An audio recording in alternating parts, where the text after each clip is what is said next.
I mean, it's when you pull the plug on something like that, when you actually initiate, and say, getting I'm done, separated. I'm ending this. Yes. Yeah, it changes your life in so many different aspects. There's so many strings. It is like a nuclear bomb that goes off Yeah, because it's your friends, it's your acquaintances, everybody you knew together. Then it's like, it just kind of physical living space. It's like, I got rid of all my bedding. I was like, getting rid of this crap. And so everything in my bedding is stuff that I have intentionally chosen for myself. That has nothing to do we were talking about this time of year decluttering. So I decluttered my marriage and got rid of the excess. That's right. And getting like the name off the bank account, like you were saying, or off the car and off it's like it's just, you don't realize. And my divorce, we did not have kids. There were more debts than there were assets. So on paper, mine could have been a lot cleaner and easier than it was. And I had to stop. I got to a point where I had stopped arguing with that and resisting. Because I would tell friends, why can't I just be done already? Why can't we just check these boxes and me be free? And it didn't work out that way. And me arguing, I spent a lot of time and energy arguing against whatever was happening until I just got to a point of exhaustion. But it's almost like the ultimate lesson in patience. I had no patience, but you're forced to have patience. There's nothing you can do. Can't speed up the process. There's no speeding it up. It's just gonna take whatever it's gonna take.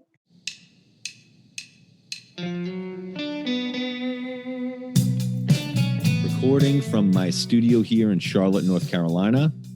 I'm a born and raised New Yorker, now living in the South. Welcome to Confessions of a Financial Advisor, the antidote to conventional financial independence wisdom. My name is Al. I've been a financial advisor for over 20 years. I've worked with thousands of clients in all areas of the country and from all walks of life. Through the relationships I had with these people, I've discovered the mindsets and behaviors that are most effective in a person's financial life, plus the pitfalls and all the BS to watch out for. The financial independence community today has completely lost its way. And I felt it was time to call out the FI gurus, podcasters, and self-proclaimed pundits.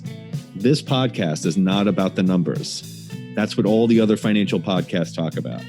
We will focus on the emotional and psychological components that drive our behavior. I am not looking for new clients, and I'm not interested in running for any kind of office. I'm going to tell you like it is from an insider's perspective and pull back the curtain on the financial industry.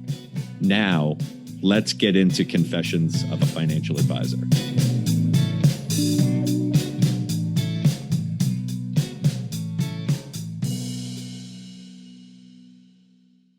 Episode 9, Divorce. I'm here with my partner in crime, Diane. Hi, Diane. Hi, Al. All right, it's divorce time. This is one of my favorite topics. Yeah. It's a little strange how excited I am to talk about divorce. And I have mixed feelings. Yeah. I kind of enjoy just getting it out and I know so many people will relate. But it's a tough thing to talk about. It's a tough thing for me, at least, to remember, since it's going back 9-10 years for me. You're a little bit more recent. I think 3 years, you said? 3, 4?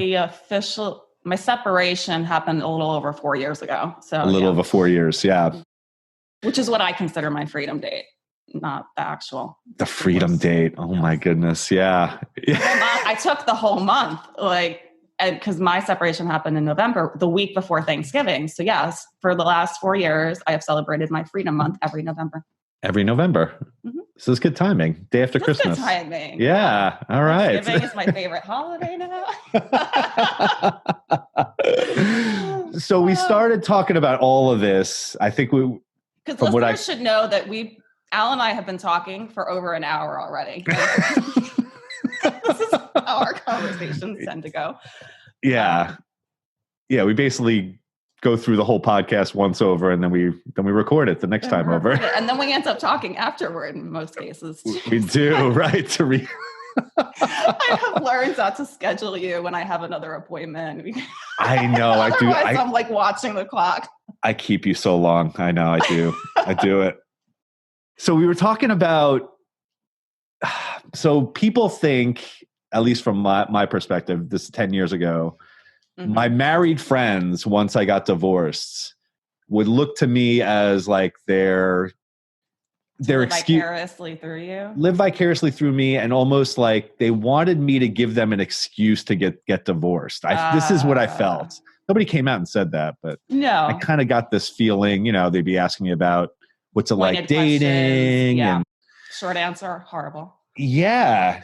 And I think they had, other divorced friends. And of course, some people would be like, oh, it's the most amazing thing. I'm out there dating. I'm hooking up. I'm doing this. I'm doing that. It's amazing. There's a million different apps. I can meet 1,000 different girls at the touch of a button.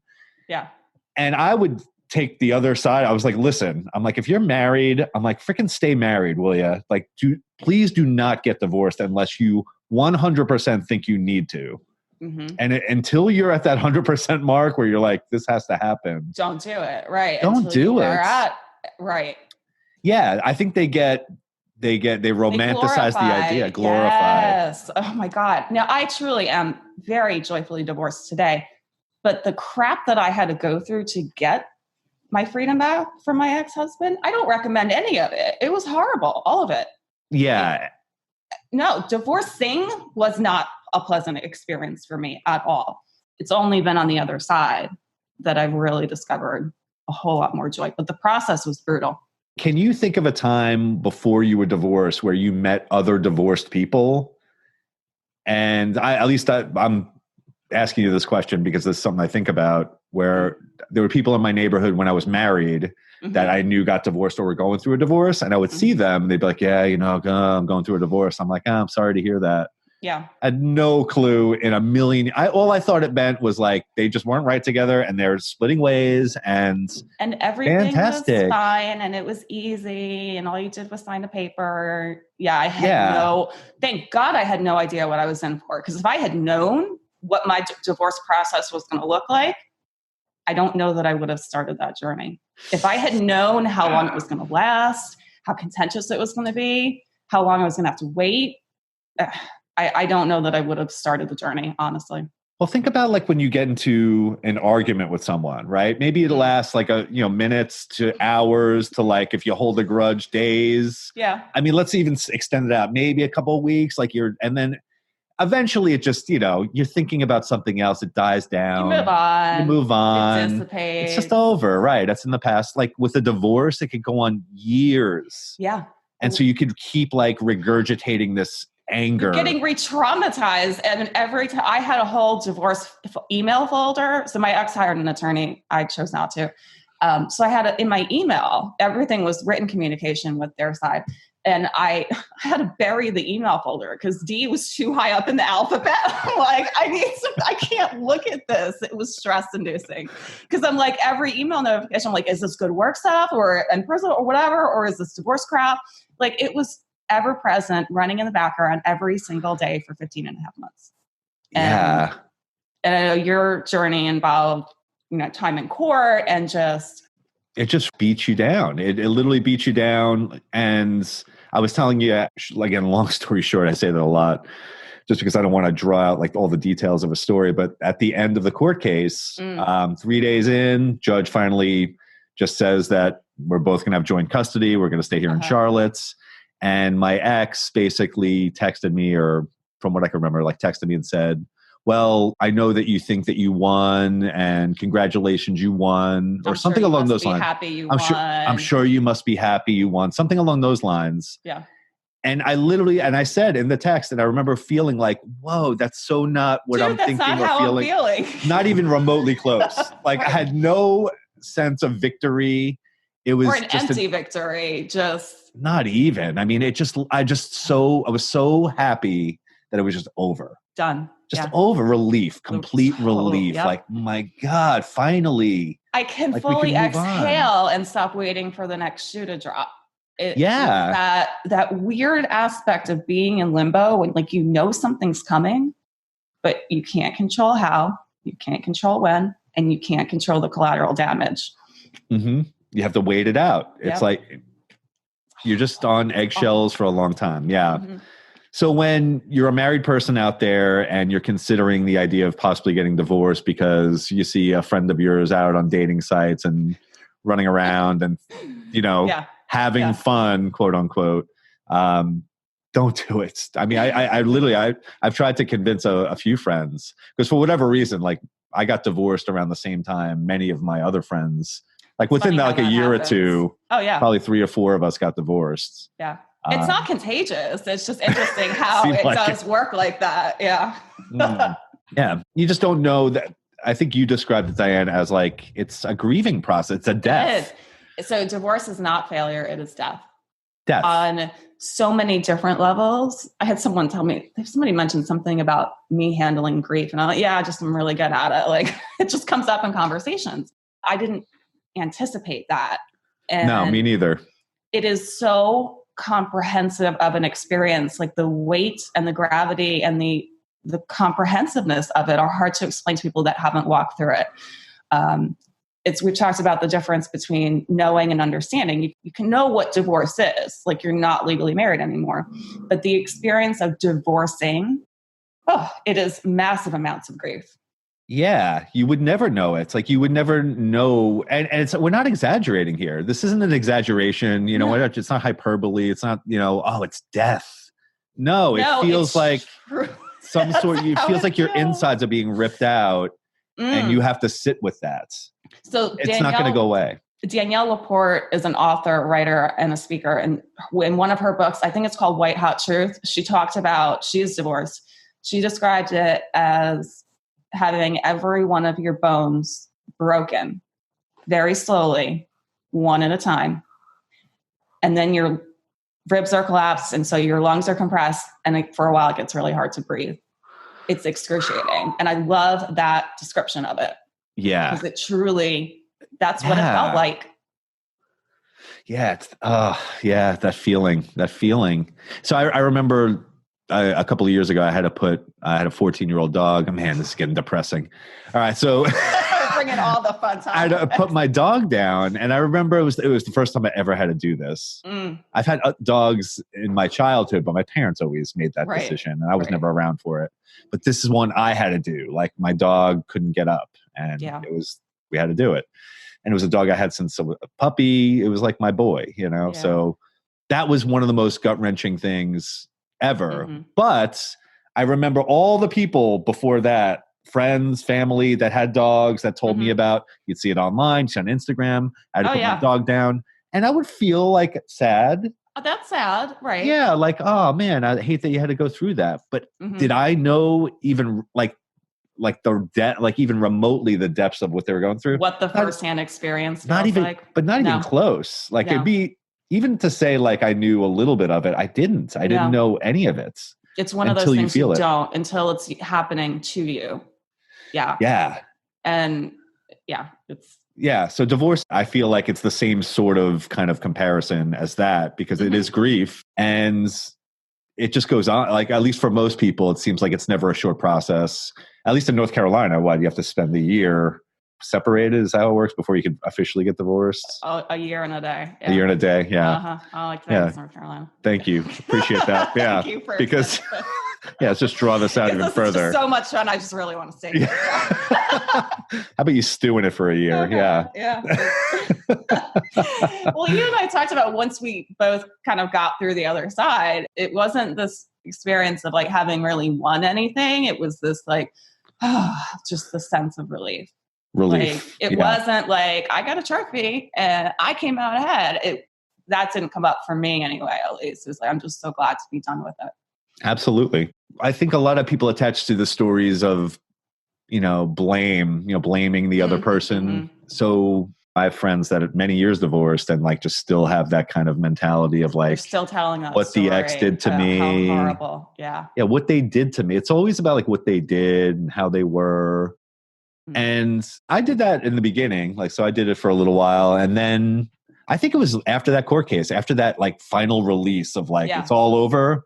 Yep. I kind of was like at the point where I was so beaten down. I'm like, you know what? Now it's time to turn this shit around because I'm tired of living like this. Exactly. I've been angry for over a year. I've been miserable for over a year. It's like you're beaten down so far that you're like, Let's You're just make this a happy experiencing such place. an extreme range of emotions that, it's Yeah. exhausting. Yeah, I'm like, I need a nap. It's March, and I was actually single legally for the first time. I'm like, Yeah. oh, but it was almost like anticlimactic for me because I'm standing in my kitchen holding the paper, and I'm like, is it almost in disbelief? Like, is this really over? Like, this can't really be over because it was in the background every day for so long. You just get used to it. Yeah. Yeah. And you're like, now what? Okay. Now I get to be happy now? Because she's I get to choose what I want to do. I don't have to talk to you anymore. Yeah. Yeah, I don't have to replay this in my mind over and over again. It's like I can kind of stop that broken record. Yeah, and that analogy of like the cup of dirt and water. That. Yeah. So I think I don't know if it's a Zen analogy or if a Buddhist kind of, what do they call it, a koan? But they talk about like a cup of dirt and water, and it's kind of like your mind. So if you shake up that cup of dirt and water, it becomes very murky. Muddy. Yep. And they say, like, what's the best way to make the water clear again? Yeah. Yeah, it's like literally just put the cup down. Let it go. Yeah, I'm like, whoa, like you don't have to do anything. You don't have to like put a little skimmer through the water. Just put it down. Just put it really down. that simple. Let your mind settle. Oh, damn it. Yeah. So many times we think we need to like do something. Take an action or check off a list. It's like, just let it go. So counterintuitive, Totally counterintuitive. Don't do anything. Don't pick it up. Yeah. But if I don't do anything, how does anything get done? How does the world keep going and spinning? Well, and we've talked so much about the stories that we tell ourselves. I love the story of your neighbor and the difference, because there's kind of a juxtaposition between divorcing someone and truly being in a relationship where you're deeply appreciative of that other person. And it was an old neighbor that you had gotten to know. And I just love the difference in the stories we can choose to tell ourselves about an awful ex versus the example of someone telling a story in a happy partnership. Yes. Yeah. So I had this neighbor a few years back that I became real good friends with. He was in his 70s. So I'm 46. He was in his 70s. Had all of his extended family living within like a 5-mile radius. Very close family from Wisconsin. For whatever reason, I clicked with him. He clicked with me. He took me in as like his son. Thing. I'm telling you, it's there's something compatible. It was just one of those things. Like I'd go out on my back patio, and our patios kind of like faced each other, or was side by side, but we could see each other. So anytime I'd go outside with my dog Bo, he'd be like, "Al, come over. Have some wine." So like I'd go over, pour some wine. He'd put like music on. He loved listening to like Phil Collins and stuff like that, and like Hotel California, the Eagles. Like it was literally the same music. I loved it though. And we'd have these cool conversations about like life, about, the market, about whatever, but it was just like talking. And he had this, I don't know, I guess certain people you just click with, like his temperament's very, very calm and like very cool and collected. Something about him, like it's just very easy to talk to. Yeah. You never feel on edge at all around this guy. Just feel very comfortable. And he would tell this story about his wife, and her name was Mary. And he'd always say, "Yeah, I'm the luckiest guy. I can't believe I actually met Mary when I did. It's been the greatest thing in my life." And he'd say it always within earshot. She was always in earshot of him saying it. And like he wouldn't say it all the time, but he would say it. And I remember him saying it. And I remember him saying it multiple times. So I started to pick up on like, wow, like they've been married 45 years. There's a reason behind this. I'm like, I'm sure they get on each other's nerves. I'm sure like everything's not always peaches and cream. They have differences of opinions. They have 4 kids. They have grandkids. They got all kinds of chaos going on. Like their life, they're retired, but like it's still a chaotic life. And but he has this story, this reoccurring story that she's the greatest thing in his life and he's so lucky to have her. And I'm like, wow. Imagine that. The story could impact how smoothly or not relationships go. Or on the flip side of having the friends that are like, oh, freaking ball and chain's a pain in the ass, and right, exactly. Always on my nerves. Oh, she doesn't freaking leave it. She doesn't leave well enough alone. So you start to see like, oh, so that's the story of somebody that's unhappy that might be going down a bad path in their relationship. It comes through in their words, like the way people speak about other people in their life. You can tell a lot by just the words that they use. Yeah, you and how they can. say them. Yeah. And so it's funny how you like learn these like weird little lessons. Like, so I saw that, and then like I spun that into like something that I do with my daughter, where like, you know, when I'm with my daughter, I make sure that like she hears me telling other people what a good Expressing kid I think she appreciation. is. Yeah. Yeah. Because I mean, I just always thought that was like a good thing, because I want her to know what I think about her, and not just me telling her. I want her to see me telling other people. You know what I mean? Because if I'm telling her, maybe she'll think, well, it's you my have to dad. say My dad's that, supposed to right. say that. You're obligated But to. she knows I don't have to say this to other people. That's true. Right? So it's maybe a little bit of a different kind of thing.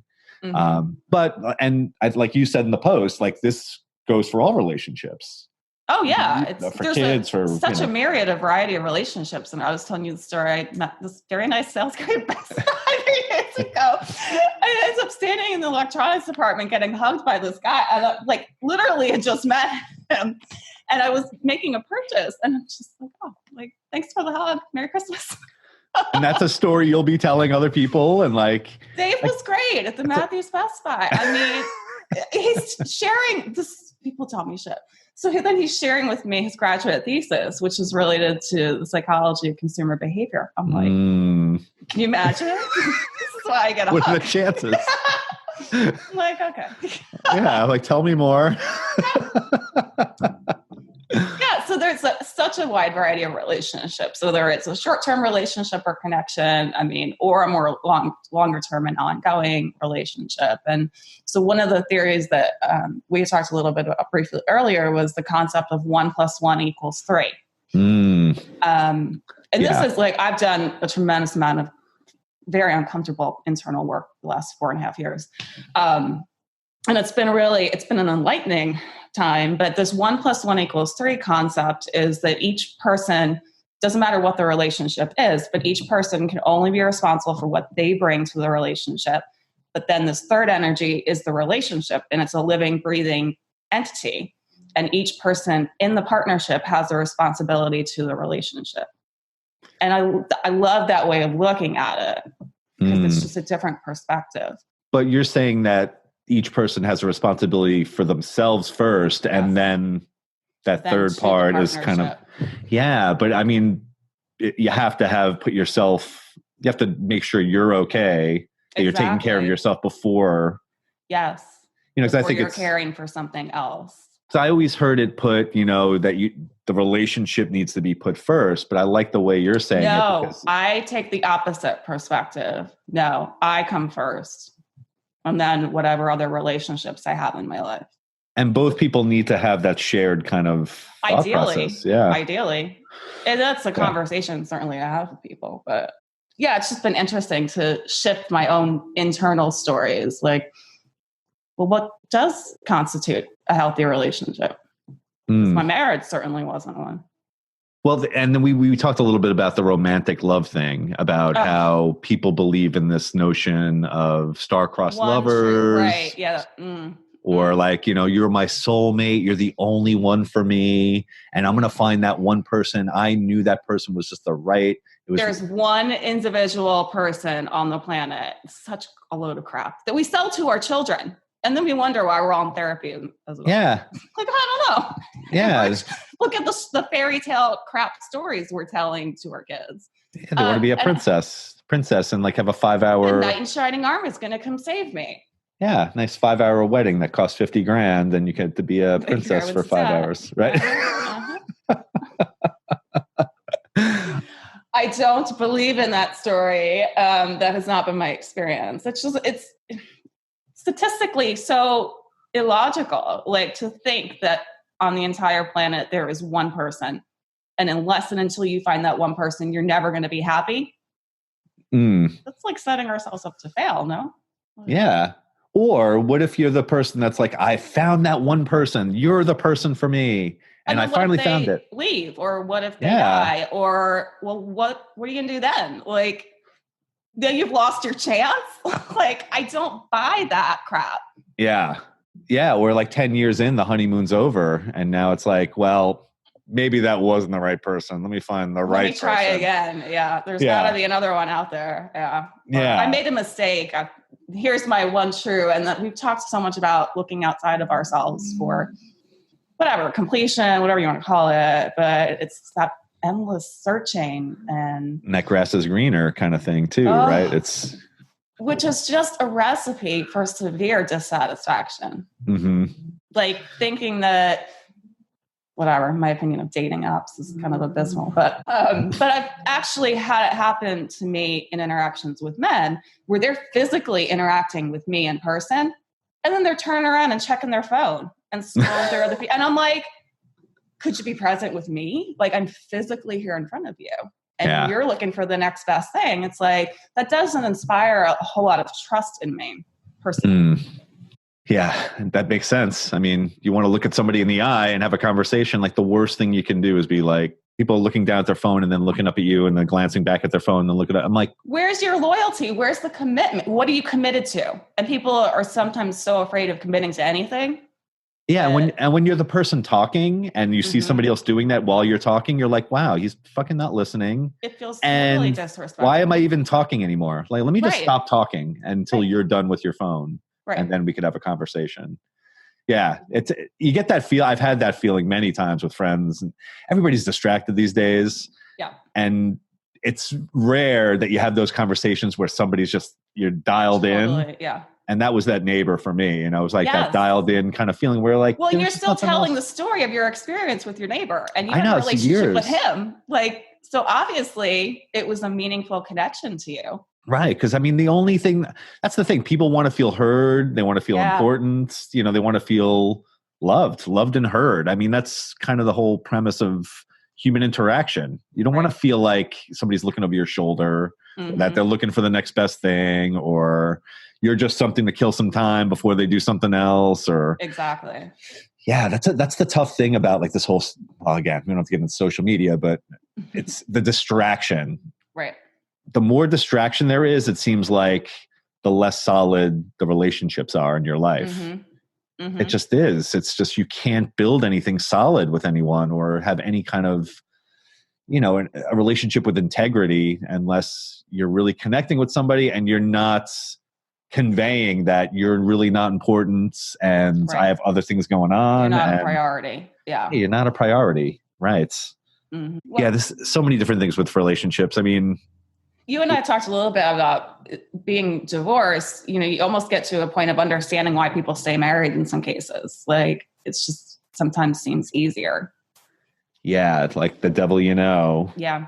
It does. And I mean, I grew up with that. So my mom stayed married to my dad, in my opinion, for the sole reason of he made the money and she never was really in the work world. I mean, Isn't that a crappy reason to be in any kind of relationship? The worst. And not only that, like, obviously he knew it. And so took advantage of the fact. Yeah. Like, you're not going anywhere. I can do whatever the hell I want. Yep. Yeah. Yeah. So she wouldn't leave. And I remember being like 14 and like pleading with her to like, you got to leave. He treats you like shit. And so you need to leave. And she just couldn't do it. And that happens that's such a common story. It is. And now she's 80 and she's been with one man her whole life. And it's a sad story to me. It's totally sad. Yeah. And so this is where we go with this whole divorce thing. Cause like when, you got divorced, I got divorced. I got divorced first. It's a stigma now, but it was so much more of a stigma back, in the 70s or even further back. Right. But still, I mean, it's when you pull the plug on something like that, when you actually initiate, and say, getting separated. I'm ending this. Yes. Yeah, it changes your life in so many different aspects. There's so many strings. It is like a nuclear bomb that goes off Yeah, because it's your friends, it's your acquaintances, everybody you knew together. Then it's like, it just kind of physical living space. It's like, I got rid of all my bedding. I was like, getting rid of this crap. And so everything in my bedding is stuff that I have intentionally chosen for myself. That has nothing to do we were talking about this time of year decluttering. So like, I decluttered my marriage and got rid of the excess. That's right. And getting like the name off the bank account, like you were saying, or off the car and off the... It's like it's just, you don't realize. And my divorce, like, we did not have kids. There were more debts than there were assets. So like on paper, mine could have been a lot cleaner and easier than it was. And Yeah. And I had to stop. I get to a point where I had stopped arguing with that and resisting. Because I would tell friends, I'm like, why can't I just be done already? Like, why can't we just like check these boxes and like me be free? And it didn't work out that way. And me arguing, I spent a lot of time and energy arguing against whatever was happening until I just got to a point of exhaustion. But yeah. It's almost like the ultimate lesson in like patience. I had no patience, but you're forced to have patience. There's nothing you can do. You can't speed up the process. There's no speeding it up. It's just going to take whatever it's going to take. It is. Yeah. And so I think about all those relationships that I had while I was married that kind of broke apart. Yeah. And it's funny. It kind of, even 10 years removed, there's still kind of like shock waves from that go out, in different circles of people, like people that knew people that knew people that knew people. And then they got divorced. 6 degrees of separation thing. Yeah. And this is the city we live in is a very, very, very small town. Shockingly so sometimes.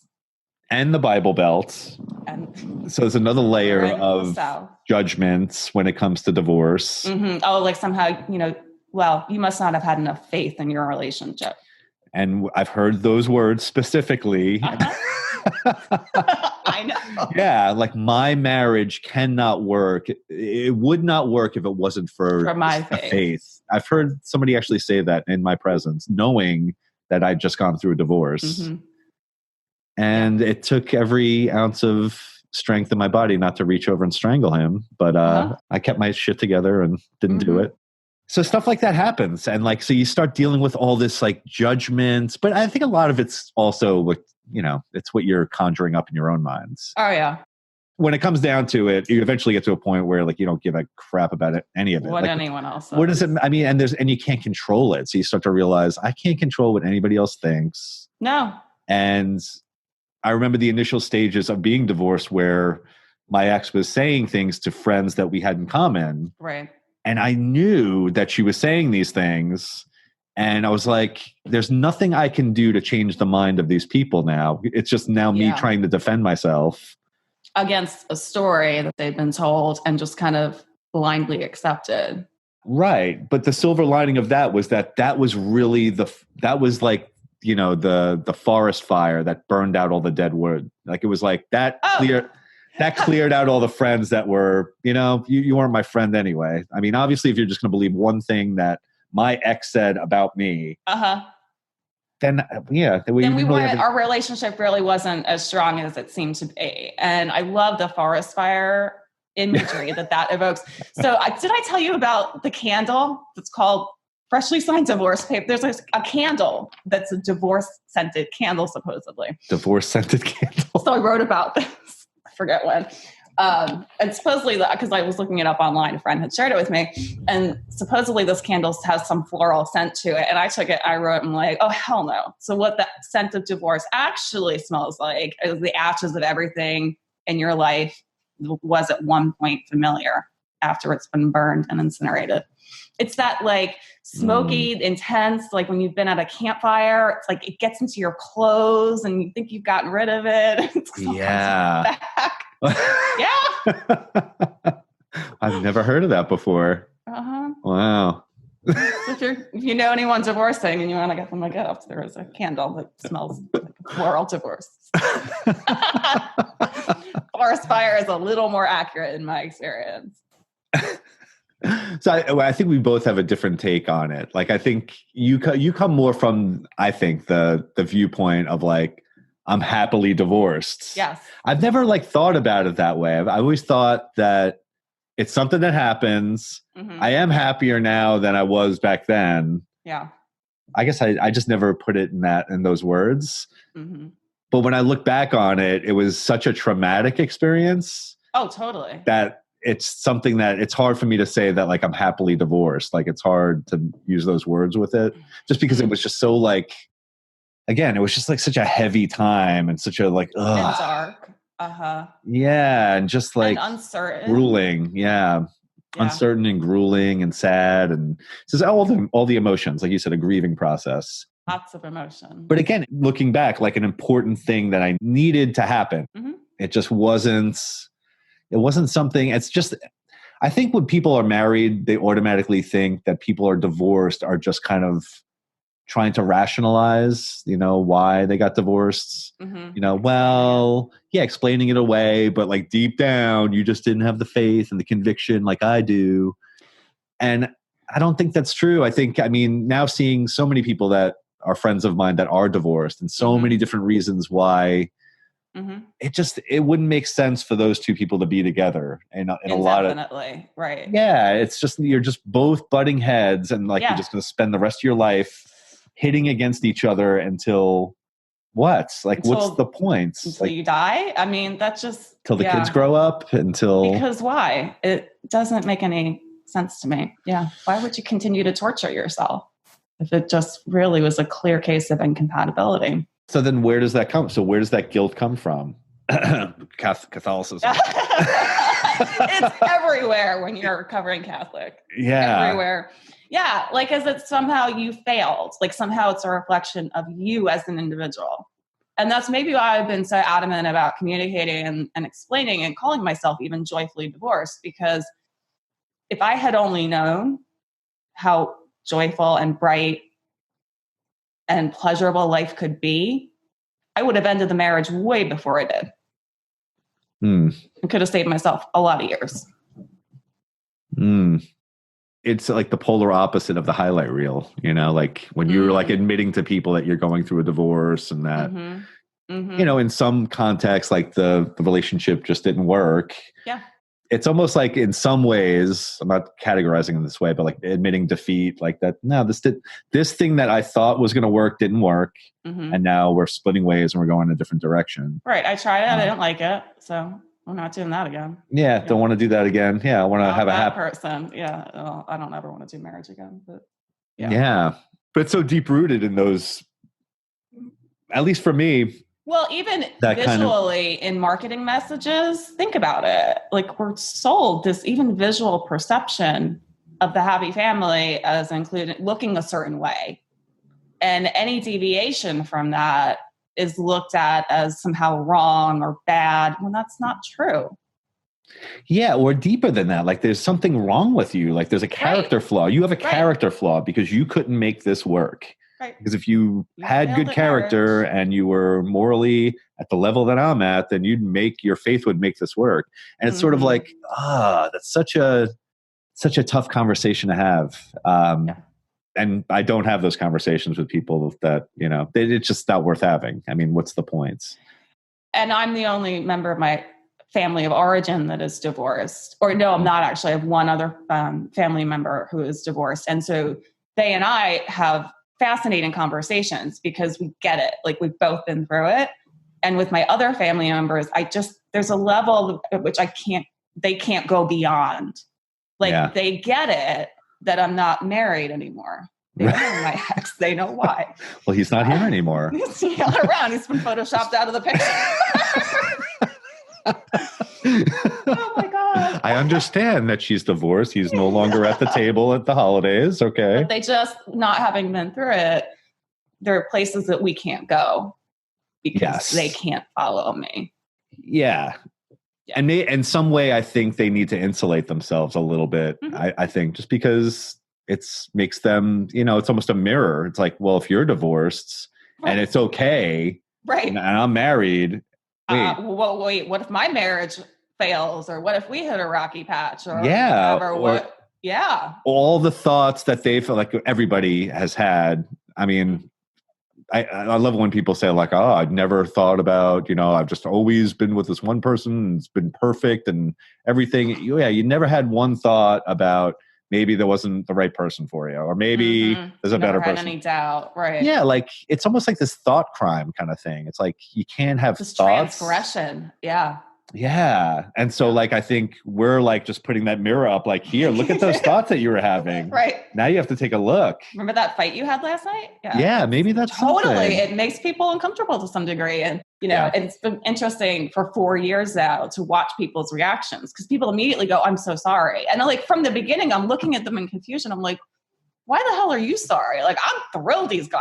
I don't know. Why are you saying you're sorry that I'm divorcing? Like, it just didn't make any sense to me. Sorry. Exactly. I'm so sorry. I'm not. Yeah. Yeah. I catch myself doing that sometimes, like, sorry. And then you're like, oh, no, congratulations. Sorry. Well, I'll stop, especially with women friends. I'll stop and ask, is it congratulations or I'm sorry? Yeah. You got to feel it out. Yeah. That's true. I got funny stories about what people would say to me. Like, so they weren't funny at the time. I was pissed at the time. Like they genuinely react as if someone's died. I'm like looking around like, what the hell are you reacting to? Yeah. I had a friend of mine. So I call him up. I was the best man in his wedding. And I tell him that I'm getting divorced. And he goes on this, like, this storyline about him and his wife. Okay. Like, when I met so-and-so, you know, it was like, you know, Al, it was like the first, you know, remember the first time you ate chocolate, but you didn't know what chocolate was? And, you know, you got the chocolate in your mouth and it was so delicious, but you didn't know what it was. And it was just so amazing. That was, you know, what it was like when I got married. And I'm like, dude, I think I'm going to hang up the phone now. Sorry, right. I called you for consoling. Yeah, like it was like this. Wow. My marriage is so good, and someday you'll get there.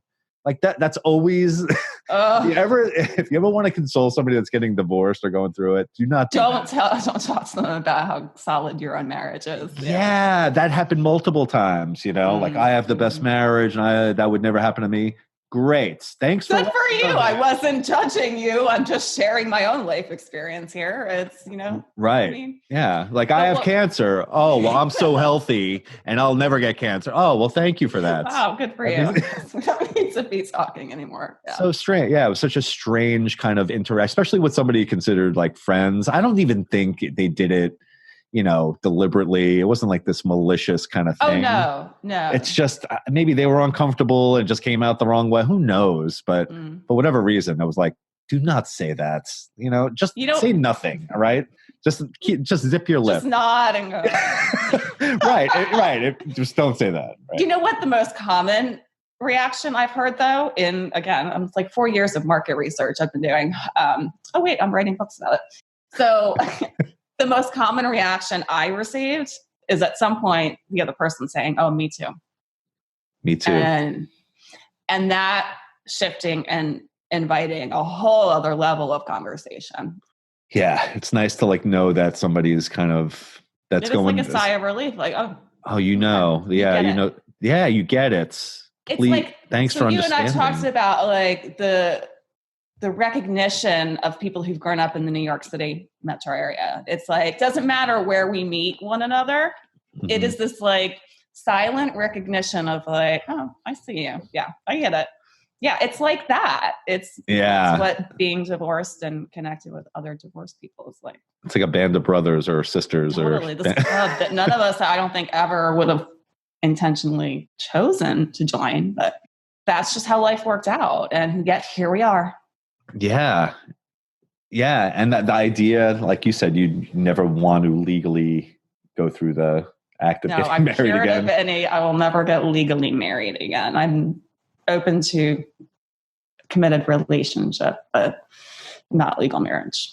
Well, there's a couple of things I think about with this. So I think about the idea of now, is it just an outdated kind of system that we've archaic system? Yeah, that we're just continuing to do because perpetuate. Yeah. Way back in the day when we had to do stuff like this, it was just to try to, you know, move along the biological process and there like make sure that benefit to it. Yeah. And now we just continue to do it, but it's not really fitting what we want or what we need. And that, along with then that whole mixing that with that whole romantic, I love you, that love kind of soulmate thing where you're saying like, there is this person that's I'm going to be with the rest of my life, that and I'm making these infinite commitments to someone. And we put such a romantic context on that. So we think that's a great thing. Like when you find that one person, every you commit girl to them, wants a diamond on her left hand. That's right. My God. So diamond is my birthstone. So about a year ago, earlier this year, 2019, I divorced my own birthstone. I just decided, you know what? I'm over it. Because my diamonds were gorgeous because I chose them and I do have good taste. Yeah. Just a horrifying experience to sell them. And they're sold and marketed as a freaking investment. 25% is not a valid return on an investment. And diamonds are actually not all that rare. So yeah. And just a month's salary. I just got to spend a month's salary, right? I mean, that's what the whole diamond industry told me. Like there's a formula for it. Like that, that's really romantic. A month's salary. I'm like, wow, that's a lot of money. Okay. Yeah. So I was thinking of the whole, and this is coming from man. Like, I guess this is my own curiosity as a man. I think there's other men out there that think this and want to know what a woman's perspective. The idea of saying I love you to someone was always very uncomfortable to me. Mm-hmm. The idea of marriage and living with somebody committing for the rest of your life. Yeah. It didn't make sense to me, but I felt like that was what society does. And I graduate college. Expectation. I meet someone, I get married, I have kids, and I grow old and die. That's kind of the trajectory of my entire life. And I just kind of bought into it. I'm like, well, wait a second. Can I question that? Am I allowed to question that? Nuh-uh. You're not allowed to question that. Nope. That's what we do here. The way we do it. Yes. This is how it is. This is what we do. And I think a lot of guys get caught in that. And not just guys, women too. But I mean, I feel like for a lot of men, they just kind of go along with it. And it's just sort of like they get married. They don't really know why they're doing it. They just do it. Then they get their little beer gut. And then they start scooping crap out of the gutter on the weekends and having beers and watching football. And or not, as in the case of my ex. But yeah. Right. Maybe he didn't not doing anything. Participate in yard work. No. Okay. No yard work. But I think a lot of guys can relate to this where, again, I've always felt comfortable saying the words, I love you. My parents never said those words. I never felt that they didn't love me. I felt they did. They just didn't talk that way. Right. They didn't need to say it. And now it's like, that's the given. Like you have to say those words if you're in this type of relationship. Yeah. And again, why would you say something doesn't feel truthful or doesn't feel not comfortable? Obviously you can say things that are uncomfortable, but it just didn't make sense to me. Like it didn't make sense. And the idea of marriage didn't make sense. Mm-hmm. It really didn't. Mm-hmm. And maybe it was seeing the way my parents were. Maybe it was seeing, the 50% of all of them kind of going up in smoke. Mm-hmm. I don't want to be a pessimist when it comes to marriage, but I don't get it. I don't see the point of it. Because in my own life experience, the legal institution of marriage is in no way a reflection of the strength and depth and commitment the two people have with each other. It's just not an indication. It's not like a seal of approval. Like it's meaningless to me. So I just have no interest in it. And and there, I'm standing in the Register of Deeds office recording the quitclaim deed to get my ex's name off my house. Never once imagining, in years past that I would be one day doing that. But what I went through to get his name fully removed from me, it just wasn't worth it. And his name was on, so my ex was never on my home's mortgage, ever. 12 years or 8 years that I lived here. But he was on the deed simply because we were legally married. And I'm like, that feels like total BS, especially as a woman, to be like, no, you get a right to half of my property just because we're married. Oh, hell no.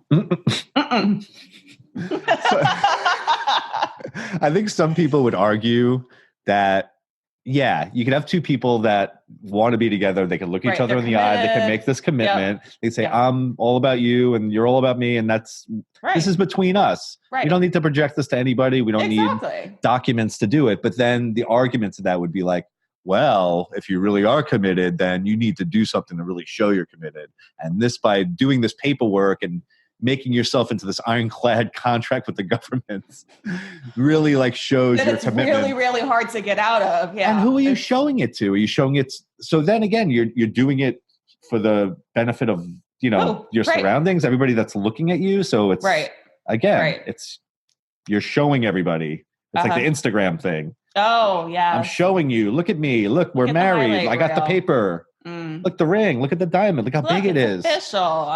Look at the clarity. Yeah. Don't get me started. Okay. I'm currently buying myself, so I decided around my birthday this year. I'm like, I really want to. I've been without a ring on my left hand for a long time. And I decided I wanted to buy one for myself. And so I have friends out there that have been telling for months that, I want it doesn't even have to be a sapphire, but I want some sort of blue gemstone ring for my diamond hand. Look at that. That's just, I was never one of the guys that like looked at somebody's hand. Like, yeah, I never noticed if somebody was wearing a wedding ring or wasn't. I notice it. Yeah, but women would always tell you, see, like that girl had I'm like, I didn't even notice. I'm like, I just never looked. I don't know. I noticed whether a man is wearing a ring. I don't know that I noticed it as much with women, but I mean, it's just a piece of jewelry. Yeah, I notice now. I think once it was pointed out to me that like you need to be looking at that, I'm like, all right, I guess I'll start looking for that. And I'm like, I didn't know I was supposed to. Like, but yeah, it's that sign of it's showing the world. Like, look, I am married. I'm taken. I love that's a New York thing, wearing like the necklace that says taken. Look, I belong to this individual who's not me. It's like, oh, really? Do you know? Yeah, for people that aren't from New York, there's a lot of people that wear jewelry around their neck with a little label that says taken. That's a common thing. Mm-hmm. So I know we were going to wrap this up with something financial, but we're not. I mean, there's so much with the finances. Yeah. Guess what, everybody? Super expensive to get divorced. Big pain in the ass. It's a whole, just like the diamond is a big business. There's a whole industry around divorce, and blood just sucking. as weddings are a big business, so is divorce. Yep. It's like from that movie, The Money Pit, when the lady's walking around, she kept calling the lawyers blood-sucking lawyers. Yeah. And Tom Hanks is a lawyer. Yeah. Like, if it wasn't for those blood-sucking lawyers. And he's like rolling his eyes because he's an attorney. That's me. Yeah, it's just literally like every 15 minutes, like they would send an email and I would get a bill for like $80 for 15 minutes for an email. $80 for an email. Like $80 for a freaking email. Let me email. I'll do it myself, please. I took such probably perverse pleasure in typing emails to my ex-husband's attorney because I didn't have an attorney. I was representing myself. Yeah. And, but he had an attorney, and I would be writing the drafts in the emails, and I'm like, oh, go ahead, divorce a writer. Yeah. The workout was going up, and I'm like, take that. You're going to pay for every damn word I'm writing in this email. So yes, from the other side, I was like, Diane, you could be a ghostwriter for divorcees. That'd be amazing. They don't have to hire an attorney. Just pay you. Just pay me. I'll ghostwrite your email. Yeah, so there's no benefit financially from divorce in any which way. It's emotionally sucky. Mm-hmm. It's financially sucky. It just, the whole thing is just... It's not fun, but when it is necessary, it is worth it on the other side. Definitely agreed with that. Yeah, I agree with that totally. There's no use living your entire life in misery. No, absolutely not. Stoic cow in the rain for the rest of your life. That just sounds miserable. That image of just taking it. Yeah, no. Like you said, the Eeyore thing. I guess this is as good as it gets. Right where I'm supposed to be. You're not a tree, damn it. Move. Yeah, you don't have to stay. You're not planted. You can make change in your life. Well, that wraps up our take on divorce. Yeah, Hope you liked it. We had a lot of fun with this very heavy topic. But, and we'll probably spend another half hour talking about it after we hit stop on the record button. So we have a couple of posts for next week that we're thinking about combining, but we might do separately. We're not sure yet. So one is called The Root of All Evil. And we all know what that is, right? Money's the root of all evil. You always hear that growing up. And then our other post is called The Self-Fulfilling Prophecy. Mm-hmm. And we're thinking they kind of relate, so we might combine them, but we'll see how that works out for next week. It comes back to the story. The story we tell ourselves, right? What story are we telling ourselves? Is it the root of all evil? Maybe. Maybe not. Well, Diane, it's been great again. Always a pleasure. Yeah. And we'll do it again next week. Please come follow us, faconfessions.com. Subscribe, like, review. Share. Yeah, share, all that stuff. Instagram, YouTube. All right, everyone. Well, we'll see you next time. Thanks for listening. Take care. Happy New Year.